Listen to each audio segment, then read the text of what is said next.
Hi sweet peas, it's Shaaba. Happy Thursday, thank you for clicking on my video and welcome back to my channel. So today I want to talk to you guys about rejection. It's something that I face, it's something that a lot of people face, and it's something that I've been having a hard ass time with recently.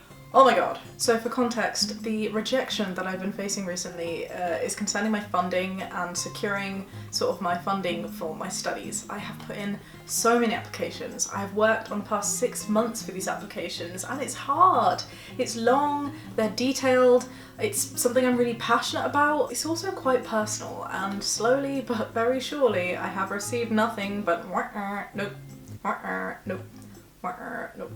Don't want you. And it sucks. It's painful, it's embarrassing, it's demotivating, and I don't like it. And so I thought I would do a video on it. Like most of these advice-y type videos, I have done my research on how to get over rejection healthily, and I've come up with a set of 7 tools that will hopefully help you and also help me get over this rejection, whether it be for a study or a job or funding or whatever the hell else, whether you've not got a place at university, whether you've been rejected from a partner. Regardless of your rejection, let's do some damage control, okay? So method number 1, gain perspective. Apparently people have one of 2 types of perspectives, so you can have a fixed perspective. Let's use an example. I don't want to use my funding, it sounds too bureaucratic. Let's say rejection from a duck. No. That's really weird. Let's say rejection from a boyfriend, #relatable. Okay, so people with a fixed perspective would say, oh my god, this boyfriend was perfect, this was it, this was my life, this is my happily ever after, I suck, I'm wrong, there's something wrong with me, I've been rejected, I am wrong, it is my fault, poo me. The other perspective is one of growth. It says, well, you know what? This boyfriend is one of many in the world. Thank you, next mama. I have learnt from this. I have grown. I will be a better person and there is something else for me out there. Surprise, surprise, people with growth sets deal better with rejection. And I personally, I'm not one of those people that would think about that straight away, but I will get there. And I think it's quite easy to put yourself in a place where you can have a growth perspective. And another point of perspective that I'd really like to add is that of context. I think when something like rejection happens, it's really easy to think that this is it. This is the most important thing right now in the world. But actually, if you take a step back and think about your whole process of life, it really doesn't matter as much as you think it does. And that's not to downplay any of your achievements, because you will get there, but just like achievements are really cool, you know, it's this one small thing in a grand scheme of things. Just like this rejection really hurts, it's this one small thing in the grand scheme of life. Your partner, your grades, this one job opportunity, there is so much more out there for you to experience. Life is flexible, life is a journey, and like I always say, if something goes wrong or doesn't go right, then it's happened for a reason. There is something better for you out there, and when you get that thing, you'll realise actually it was a blessing to have not had this one thing. You know, it just wasn't meant to be. So trust in the process, things will work out. I feel better already. Okay, so method 2 is positive reflection, otherwise known as getting rid of your inner critic. So when you've lost something, you're in a down place, you feel crappy, you focus on the bad, and you never ever think of anything good that's happened. You stub your toe and that just adds to it, doesn't it? You know, it's all wrong. I suck. I'm not good enough, I'm not smart enough, they hate my project, I'm ugly, I'm bossy, and I have an annoying nasally voice. Some of those things are true, but I don't need to listen to that right now. Not from myself, not from anyone else, and nor do you. So let's do a little exercise right now to remind ourselves of how awesome and amazing we are. And yes, it's gonna feel big-headed, and yes, it's gonna feel gloaty and self-important, but you know what? It's okay to feel that way sometimes. In the right context, you are allowed to feel yourself. Feel yourself. You are allowed to be proud. So I'm gonna do this right now in terms of my funding rejection, but you do this in terms of anything. If it's a breakup that you're facing, remind yourself of how awesome you are, because you are bloody amazing. Nobody is like you. Nobody can do what you can do. I mean that like as a package, you know, like of course there are small things that you can do that anyone can do, you know, like cooking an egg or whatever, but overall no one can do what you can do. No one has to offer what your unique combination of you can offer. So come on, list of positive reflection. For my funding, I got small amounts of funding, so I have had validation elsewhere. My project is good.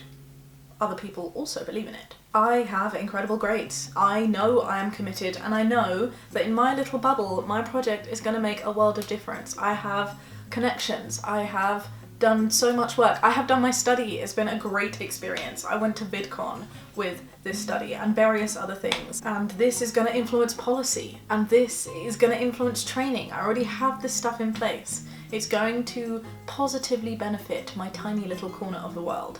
What I am doing is making a difference. And I've done this alongside a full-time job. And I'm bloody good at my job. And I am very blessed. I'm now just making a list of all positive things in my life, because why not? I have the most amazing partner who is so bloody cool and so bloody supportive and really good looking. And I have a really cool family who are fantastic and very characteristic, and they give me a headache sometimes, but they are just so full of love. And I have an adorable cat, and he's so fluffy. And I have a house, and I like to sing, and we're going to a restaurant tonight that does really, really good prawns. Life is good. I am good. Putting this in perspective and thinking of the good things will help you get over the negative things. And you know what else you need to remember? Just because you didn't get this thing, you didn't get this guy, you didn't get this role, you didn't get this opportunity, it doesn't mean that you're not worth it. There are multiple people who deserve these opportunities. I'm sorry, you're not. I'm not special in that way. I know that. Honestly, there are so many different candidates who will need this and who will want this and who are worthy of this. And life is a bitch, and unfortunately, resources are limited. And sometimes not everyone who is deserving is able to get it, and sometimes people who are undeserving will get it, but that's just what happens. It doesn't make it fair, it doesn't make it right, it's just how it is. And sometimes, you know what else, it's not always about you. Just because you didn't get a second date or just because you didn't get this gig, it doesn't mean that you are bad. Sometimes it's because of other people. Sometimes they are looking for something else. It doesn't mean that you are not great, it just means they're looking for a different kind of great. Not a worse, not a better, just a different. This time around the cards just weren't in your favour, but it's okay because you're going to make it work. Okay, method 3, rose-coloured glasses. Rose-tinted glasses even.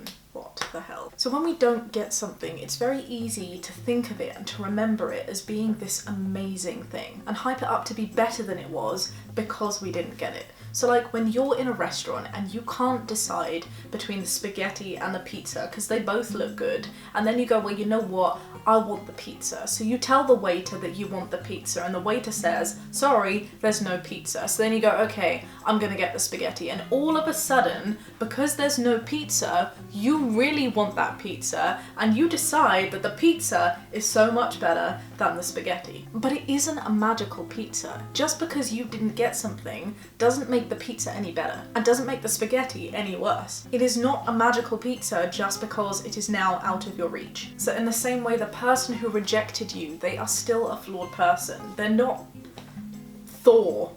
Even Thor is flawed, you know? The job that you didn't get, that funding that I didn't get, it wasn't the best thing in the world. Yes, it would have been amazing. Don't be silly. And if I later get this, I will still think it's amazing. Just like you would with the person that you might then end up getting back together with or whatever. That's not the point. The point is to realize it in perspective. The funding still wouldn't have been exactly enough. That job would still have those roles that you didn't really want to do, or that commute to get to that didn't make it perfect. So don't get me wrong, I still would have loved the funding, but just because I didn't get it doesn't mean it was the best thing in the world. It's important to be realistic and grounded on these occasions. Just because you didn't get something doesn't mean that that thing or that person should be built up at the expense of you feeling unworthy. It just wasn't meant to be on this occasion. It's cool. Method 4, cry. It is good to feel pain. It is good to feel sadness and hurt and anger, and bottling that up and not giving yourself the opportunity to process that is just going to make you feel worse and could also make other people feel worse in coming out in ways that you'd rather it didn't. Do not shut those feelings off. Accept that those feelings will come and go in waves, and also do not victimize yourself. You are still a strong, independent, and capable person. Just allow yourself to feel the down as it comes. We are human. Emotions are important. Emotions are what make life interesting, and we need time to process this. So eat that cheat meal if you need to eat that cheat meal. Buy yourself that dress or that cinema ticket to give yourself that little splash of pleasure and enjoy yourself if you are able to. But do not get stuck in that spiral. Pick yourself back up when you are ready to, and you will know when you are ready. Do not extend that period. And on the topic of cheat meals, I guess this is number 5. Choose your treats carefully. Yes, it is okay to order that nasty dessert. Yes, it's okay to gulp down this chocolate bar, but genuinely, it feels so good to just dance. It doesn't even have to be a club. Just go to your bedroom, shut the door, put that music right up and jump up and down on your bed or jump all around the room and just don't give a shit. Just do it and exert energy and have fun and feel good. And I hate to be one of those weirdos that says this, but truly, going for that walk or that run or going to the gym and working out really does feel good. Doing that will release those endorphins, make you feel great, and also make you feel productive. Method number 6, speak up. This is quite an obvious one, but talk to people. Helpful people. People who are going to be able to help you and build you up and get you through this, not people who are gonna drag you down or take joy in your sadness. Also, people who know what they're talking about for your specific scenario, and people who can hold your hand.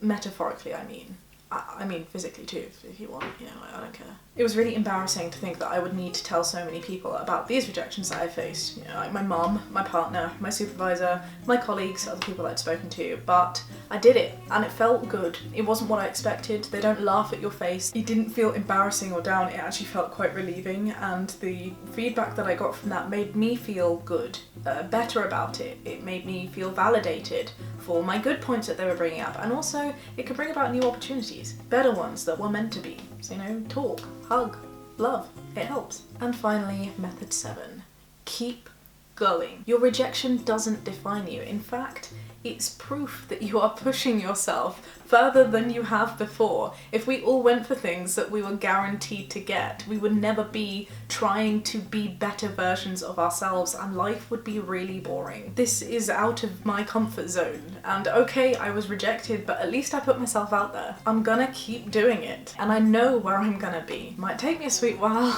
I know for sure that I will definitely be falling again, but it's okay. I'm gonna learn from each one and I'm gonna work it out. And in fact, even with my thing now, I have some new opportunities, so I'm gonna focus on those now. Well, this helped me. I'm still a little bit sad, but you know, I'm gonna be okay, and so are you. I hope that this has been somewhat helpful. If you're experiencing rejection, you know, share it with the P-fam downstairs. Give it a go. Let's talk about it. Or if you have any methods of helping with rejection, eating a chocolate bar, petting your cat, like having a hug, go for it. Please, please. Share it with the Ps. I like that. If you enjoyed this video, do consider giving it a thumbs up, subscribe if you would like to see more, and oh my gosh, we are 3 people away from 20,000 subscribers. How did that happen? Thank you very much for your support. I will explain that more in next week's vlog, along with a little thing that I'll be doing to give back and say thank you to you lovely people. For now, be kind, have a great day, and be happy.